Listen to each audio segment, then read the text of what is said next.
Assalamualaikum warahmatullahi wabarakatuh. Tidak penting dari mana Anda berasal, yang terpenting akan kemana Anda melangkah.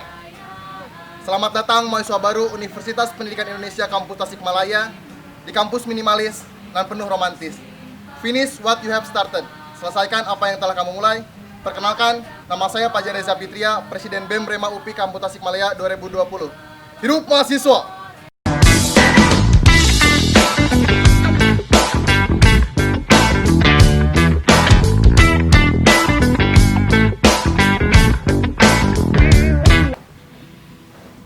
Assalamualaikum warahmatullahi wabarakatuh. Perkenalkan, saya Vika Widiana Nurulita selaku Duta Terfavorit UPI Kampus Tasikmalaya 2019.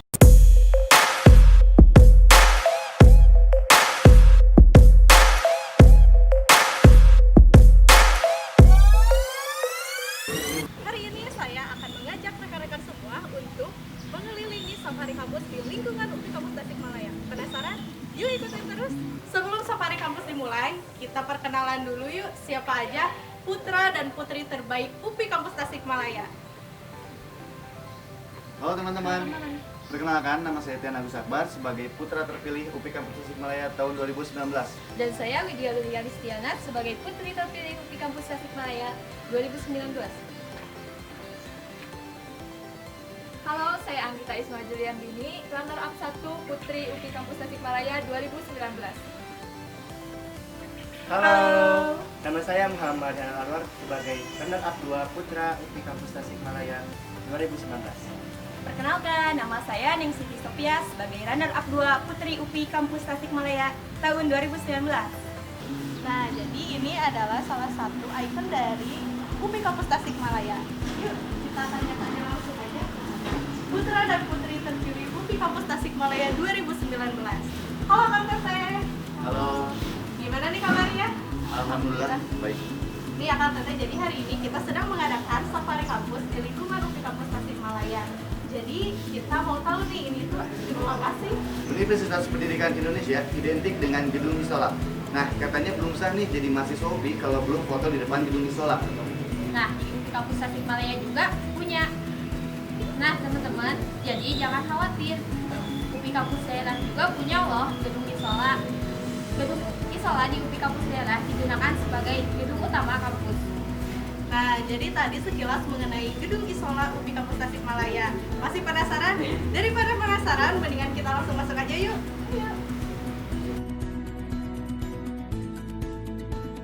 Nah, rekan-rekan, jadi sekarang kita sudah berada di dalam Isola UPI Kampus Tasikmalaya. Dan ini tepatnya berada di lantai 1. Yuk kita tanya-tanya, ada apa aja sih Kang Teteh kalau di Isola lantai 1 ini? Oke, di Isola lantai 1 ini di sebelah kanan ada ruangan akademik dan kemahasiswaan.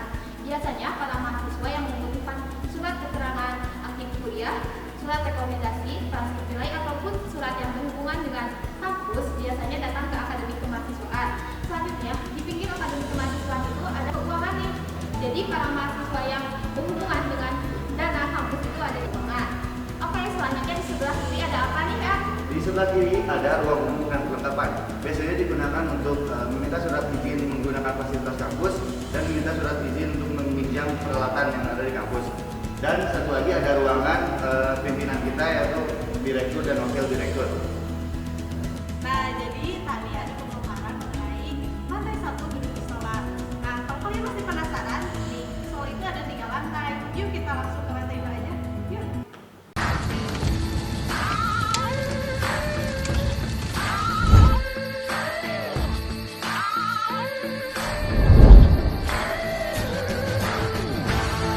Nah, rekan-rekan, sekarang kita sudah sampai di lantai 2 gedung Isola UPI Kampus Tasikmalaya. Penasaran ada apa aja di sini? Yuk kita langsung tanya lagi. Nah, kan Teh, kalau misalkan di gedung Isola lantai 2 ini ada apa aja sih? Di lantai 2 gedung Isola terdapat berbagai ruangan prodi dari berbagai jurusan. Di sebelah kanan ada ruang prodi bisnis digital dan ruang prodi kewirausahaan. Selanjutnya, Teman-teman, di sebelah kiri kita itu ada program studi PGSD dan PGPAU.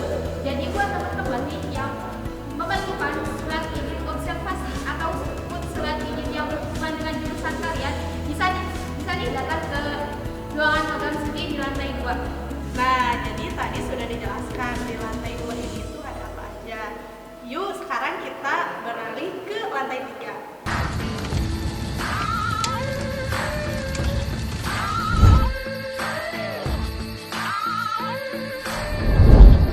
Nah, sekarang kita sudah berada di lantai 3 Gedung Isola UPI Kampus Tasikmalaya. Penasaran di sini ada apa aja? Nah, kan Teh, kalau misalkan di lantai 3 ini ada apa aja sih? Oke teman-teman, di lantai 3 ini ada beberapa ruangan. Yang pertama, ada ruang auditorium UPI Kampus Tasikmalaya. Yang kedua, ada laboratorium kewirausahaan. Dan yang ketiga, ada beberapa ruangan para dosen UPI Kampus Tasikmalaya. Nah, laboratorium kewirausahaan ini biasanya digunakan untuk apa sih, Kang? Laboratorium kewirausahaan yang ada di lantai 3 digunakan sebagai wadah kreativitas mahasiswa untuk mengembangkan kreativitas mahasiswa yang ada di UPI Kampus Tasikmalaya tersebut. Selanjutnya ada di auditorium itu gunanya apa sih, Teh? Nah, teman-teman, untuk auditorium lantai 3 UPI Kampus Tasikmalaya ini biasa digunakan untuk kuliah umum, rapat dosen, dan acara-acara dengan skala yang kecil. Nah, jadi seperti itu Teh di lantai 3 ini. Nah, jadi sudah jelas kan ada apa aja dari lantai 1 sampai lantai 3 Gedung Isola UPI Kampus Tasikmalaya. Dan yang terakhir, kita ada lantai 4. Ada apa aja? Penasaran? Yuk kita langsung kepoin.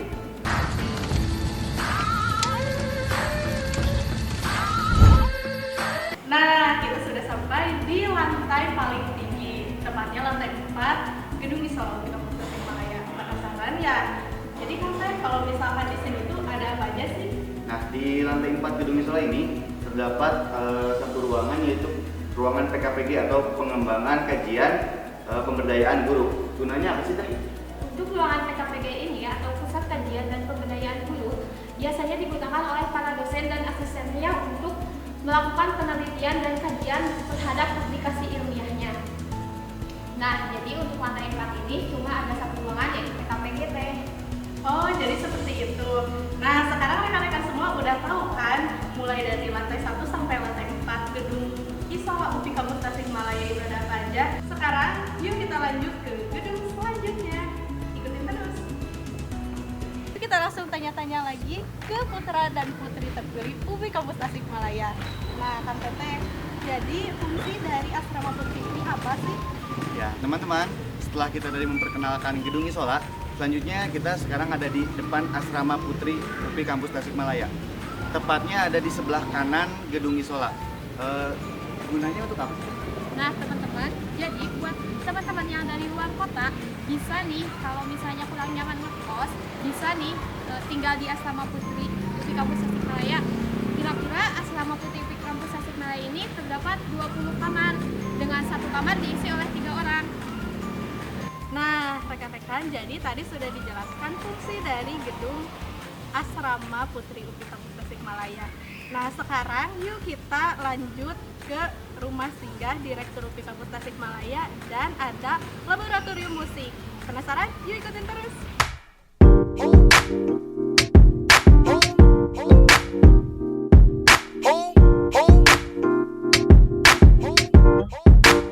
Nah, tanyakan kepada Akang dan Teteh putra-putri terpilih.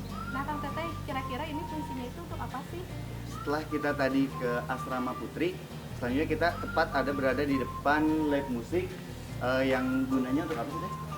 Oke, teman-teman, dari lab musik itu sendiri biasanya para mahasiswa PGSD dan PG PAUD yang mengontrak mata kuliah pendidikan seni musik melakukan perkuliahan di sini, ataupun kegiatan kemahasiswaan yang berhubungan dengan musik, biasanya mereka latihan di laboratorium seni musik ini. Nah, seperti itu Teh untuk penjelasan dari laboratorium seni musik ini. Nah, kalau untuk rumah singgah direktur sendiri, itu fungsinya apa? Jadi teman-teman, rumah singgah Direktur UPI Kampus Tasikmalaya merupakan fasilitas yang disediakan oleh Kampus UPI Tasikmalaya kepada pimpinan kita. Jadi ketika pimpinan kita berada di UPI Kampus Tasikmalaya, biasanya beliau berada di rumah singgah ini. Jadi kurang lebih seperti itu Teh fungsi dari rumah singgah ini. Nah, rekan-rekan, jadi kita sudah selesai mengelilingi lingkungan depan dari lingkungan UPI Kampus Tasikmalaya. Selanjutnya, mari kita kelilingi lagi UPI Kampus Tasikmalaya di bagian tengahnya. Penasaran? Yuk langsung ikutin terus. Nah, rekan-rekan, sekarang kita sudah berada di lingkungan tengah UPI Kampus Tasikmalaya. Nah, kalau misalkan kalian masih penasaran, yuk langsung aja kita tanyain ke Teteh yang ada di sini. Halo Teteh. Hai. Nah Teteh, jadi kita pengen tahu nih apa aja sih yang ada di gedung ini. Nah, jadi untuk di gedung yang bagian tengah ini, tepatnya gedung perkuliahan yang terdapat 10 ruangan kelas, dan 10 ruangan kelas ini juga hampir berdekatan dengan ruangan-ruangan lab. Nah, di antaranya itu ada lab PG PAUD, kemudian ada lab IPS, dan ada lab bahasa. Kemudian teman-teman juga nanti bisa ke area tengahnya, dan di sana ada spot buat misalnya kita mau berdiskusi dengan teman-teman atau sambil nunggu kuliah selanjutnya, teman-teman juga bisa diam di sana. Kurang lebih seperti itu Teh, ruangan yang biasa digunakan untuk sehari-hari para mahasiswa untuk kegiatan perkuliahan. Nah, jadi seperti itu rekan-rekan mengenai gedung perkuliahan yang ada di UPI Kampus Tasikmalaya. Yuk selanjutnya kita menuju gedung aula. Ayo ikutin terus. Nah rekan-rekan, sekarang kita sudah sampai di depan gedung aula UPI Kampus Tasikmalaya. Nah Teh, kalau fungsi dari gedung aula UPI Kampus Tasikmalaya sendiri itu untuk apa aja sih? Nah, jadi untuk gedung aula ini termasuk ke gedung yang memang multifungsi. Jadi biasanya para mahasiswa atau dari dosen sendiri itu menggunakan untuk kegiatan-kegiatan seperti seminar, kemudian kuliah umum dan sebagainya. Jadi ini berhubungan dengan orang banyak karena kebetulan gedung ini memuat hampir 200 lebih yang bisa tertampung di satu gedung tersebut. Nah, jadi seperti itu etika dari fungsi dari aula tersebut. Nah, jadi barusan sudah disampaikan fungsi dari gedung aula UPI Kampus Tasikmalaya. Nah, sekarang kita menuju gedung TK Lab yang berada di sebelah sana. Yuk kita ikutin terus.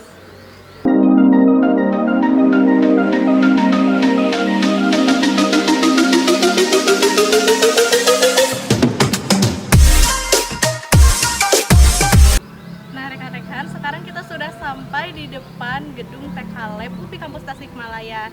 Nah, Teh, kalau untuk fungsinya sendiri ini untuk apa sih? Nah teman-teman, jadi di gedung tersebut terdapat 2 lantai. Nah di lantai pertama itu terdapat TK Lab. Nah di sini biasanya mahasiswa UPI Kampus Tasikmalaya juga bisa melaksanakan PPL atau bisa melaksanakan observasi di TK tersebut. Nah untuk di bagian sebelah kiri saya di sini ada lab matematika. Untuk di lantai 2-nya di sana terdapat lab seni rupa dan seni tari. Nah, jadi seperti itu ketika dari gedung ini terdapat 2 lantai dan masing-masing itu terdapat beberapa laboratorium yang sering digunakan oleh para mahasiswa. Nah, jadi seperti itu rekan-rekan mengenai fungsi dari gedung TK Lab itu tersendiri. Selanjutnya ada gedung perkuliahan baru yang akan kita liput. Yuk kita ikutin terus. Nah rekan-rekan, sekarang kita sudah sampai di depan gedung perkuliahan baru. Nah Teh, kalau di gedung perkuliahan baru ini ada apa aja sih dan fungsinya untuk apa saja? Oke teman-teman, jadi di gedung perkuliahan baru ini kebetulan pada tanggal 20 Februari 2020 itu baru saja diresmikan langsung oleh rektor dan disambut meriah oleh para mahasiswa. Nah di gedung ini juga Teh terdapat 3 lantai dan diantaranya itu ada perpustakaan dan juga 11 ruangan kelas yang akan digunakan oleh para mahasiswa. Tapi sayang sekali nih, karena sampai saat ini gedung tersebut belum pernah digunakan karena adanya pandemi tersebut. Ya kita doakan saja mudah-mudahan keadaan cepat membaik ya Teh. Amin. Nah rekan-rekan, barusan sudah dipaparkan oleh Teh Anggita mengenai gedung perkuliahan baru yang berada di belakang saya. Nah selanjutnya kita akan menuju ke lab TIK atau Teknologi Informasi dan Komunikasi. Penasaran? Yuk langsung ikutin terus aja. Nah rekan-rekan, sekarang kita sudah berada di depan lab-lab yang berada di lingkungan UPI Kampus Tasikmalaya. Nah Kang Teteh, kalau untuk labnya sendiri ini ada lab apa aja dan fungsinya itu untuk apa aja sih? Oke, selain lab musik yang tadi disebutkan di awal ya, banyak juga laboratorium lain yang menunjang kegiatan perkuliahan mahasiswa di UPI Kampus Tasikmalaya ini. Di antaranya ada lab TIK. Nah, lab TIK ini berfungsi sebagai pelatihan praktik mahasiswa berkaitan dengan kompetensi di bidang teknologi informasi dan komunikasi. Selanjutnya, saya sekarang sedang berada di depan lab microteaching. Lab microteaching ini sendiri berfungsi sebagai sarana belajar untuk mengajar bagi mahasiswa pendidikan, terutama pendidikan guru sekolah dasar dan pendidikan guru sekolah anak usia dini. Seperti itu teh. Nah, ada lagi nggak nih kira-kira? Oh iya teh, satu lagi. Oh, ada. Di pinggir micro teaching ini ada lab IPA. Tempat ini berfungsi sebagai tempat pembelajaran yang memerlukan peralatan-peralatan khusus yang tidak bisa disediakan di ruang kelas biasa. Nah, jadi seperti itu rekan-rekan untuk lingkungan laboratorium yang berada di lingkungan kampus Tasikmalaya. Selanjutnya ada Masjid At-Tarbiyah dan ada gedung PKM. Penasaran? Yuk langsung ikutin aja. Nah, rekan-rekan, sekarang kita sudah berada di depan Masjid At-Tarbiyah yang sedang direnovasi. Nah, Kang Teteh, kalau misalkan fungsinya sendiri ini apa aja sih? Udah nggak asing lagi ya kalau fungsi masjid itu untuk sholat dan di sini juga selalu banyak kegiatan keagamaan, apalagi bagi mahasiswa yang aktivis dakwah. Nah, di Masjid At-Tarbiyah ini tempatnya. Jadi jangan lupa buat teman-teman mahasiswa baru yang emang sukanya di dakwah atau baca Al-Quran intensif, ya teman-teman bisa sering berkunjung lah ke Masjid At-Tarbiyah. Gitu sih teh. Nah, jadi begitu fungsi dari Masjid At-Tarbiyah. Selanjutnya, yuk kita menuju ke gedung PKM. Nah, rekan-rekan, sekarang kita sudah berada di depan gedung Pusat Kegiatan Mahasiswa. Nah, Kang Teteh, ini kira-kira fungsi dari gedung PKM sendiri untuk apa sih? Nah, kalau untuk fungsinya kita bisa lihat aja dari namanya ya kan, Pusat Kegiatan Mahasiswa. Nah, kalau kita spesifikkan lagi, ini khususnya untuk berbagai macam UKM atau unit kegiatan mahasiswa. Baik itu kegiatan rapat, baik itu kegiatan program kerja dan yang lainnya. Di sini tempat. Nah, jadi itu fungsi dari gedung PKM. Selanjutnya juga ada sekolah rakyat. Nah, kalian penasaran? Yuk kita langsung ikutin aja. Nah, rekan-rekan, sekarang kita sudah berada di depan Museum Sekolah Rakyat. Nah, Kang Teteh, kira-kira ini fungsi dari museum ini sendiri untuk apa aja sih? Jadi di Museum Sekolah Rakyat ini berfungsi sebagai museum mengenang pendidikan di masa lampau. Apalagi UPI, Universitas Pendidikan Indonesia, sudah terkenal dengan pendidikannya dong. Nah, di museum ini sendiri juga banyak seperti peralatan zaman dahulu, gimana sih belajarnya orang-orang zaman dahulu itu. Nah, jadi bagi teman-teman yang emang anak-anak sejarah nih, gimana sih penasaran sama sejarah masa lampau, boleh nih berkunjung ke Sekolah Rakyat. Gitu sih teh. Nah, rekan-rekan, jadi kita sudah tahu apa aja fungsi dari Museum Sekolah Rakyat. Selanjutnya aku mau ngajak teman-teman semua, rekan-rekan semua menuju ke SD Lab UPI Kampus Tasikmalaya. Penasaran? Yuk ikutin terus. Nah, rekan-rekan, sekarang kita sudah sampai di depan SD Lab UPI Kampus Tasikmalaya. Nah, Kang Teteh, kira-kira fungsinya sendiri ini untuk apa saja sih? Jadi fungsi utama dari SD Lab ini sebenarnya sih emang buat belajar gitu ya, buat belajar anak-anak. Jadi buat anak PGSD itu nggak kebingungan nih gimana cara untuk mengajar di sekolah dasar, karena di UPI sendiri sudah disediakan SD Lab atau SD percontohan. Mungkin seperti itu sih Teh. Nah, jadi kita sudah mengetahui fungsi dari SD Lab UPI Kampus Tasikmalaya. Nah, rekan-rekan semua, sekarang aku mau nunjukin kepada rekan-rekan semua ada nih di sini tuh beberapa spot foto ataupun spot-spot yang biasanya dijadikan tempat untuk berdiskusi mahasiswa UPI Kampus Tasikmalaya. Penasaran? Yuk ikutin terus. Yang pertama, ini ada spot atau venue untuk berdiskusi di UPI Kampus Tasikmalaya. Namanya itu Taman Biru. Yuk kita langsung tanya-tanya nih kepada Kang Teteh yang sedang duduk di sini. Halo Kang Teteh. Nih ya Kang Teteh, jadi kita mau tanya-tanya nih fungsi dari Taman Biru itu sendiri itu seperti apa sih? Untuk apa aja gitu? Nah, Taman Biru ya, Taman Biru atau sering mahasiswa UPI sebut Tambir. Nah, tempat ini tuh tempat berdiskusi, tempat ngerjain tugas para mahasiswa yang ada di kampus ini. Kenapa disebut Taman Biru?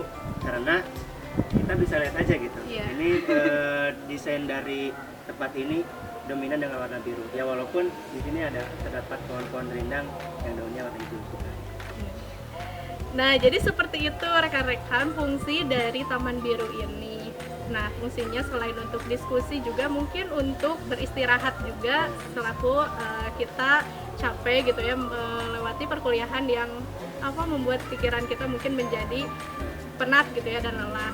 Nah, selanjutnya juga aku mau ngajak rekan-rekan semua ke spot selanjutnya atau venue selanjutnya. Nah, rekan-rekan, sudah sampai kita di spot atau venue terakhir di lingkungan UPI Kampus Tasikmalaya, yaitu di lapangan utama. Dan kita sekarang tepatnya sedang berada di mana sih ini tuh? Ya, tepatnya kita sedang berada di DPR, bukan Dewan Perwakilan Rakyat ya, Iya. tapi di bawah pohon rindang. Di bawah pohon rindang. Nah, tempat ini tuh biasa dipakai untuk diskusi, ngobrol santai, atau buat ngilangin lelah gitu beban kuliah, duduk-duduk di sini enak gitu. Begitu sih Teh. Oh, gitu. Dan selain itu, aku lihat di belakang tuh ada apa sih, Teh? Oh iya, jadi di belakang DPR ini ada outbound untuk anak-anak sekolah dasar gitu. Nah, outbound ini sendiri juga dibuat oleh mahasiswa PGSD. Nah, jadi gitu rekan-rekan fungsi dari spot atau venue terakhir kita. Nah, rekan-rekan, sekian Safari Kampus di lingkungan UPI Kampus Tasikmalaya. Saya Vika Widiana Nurulita, selaku duta terfavorit UPI Kampus Tasikmalaya 2019, pamit undur diri. Mohon maaf apabila ada kesalahan. Wassalamualaikum warahmatullahi wabarakatuh. Ditunggu Mahasiswa baru 2020 Di kampus UPI Tasikmalaya. Dadah!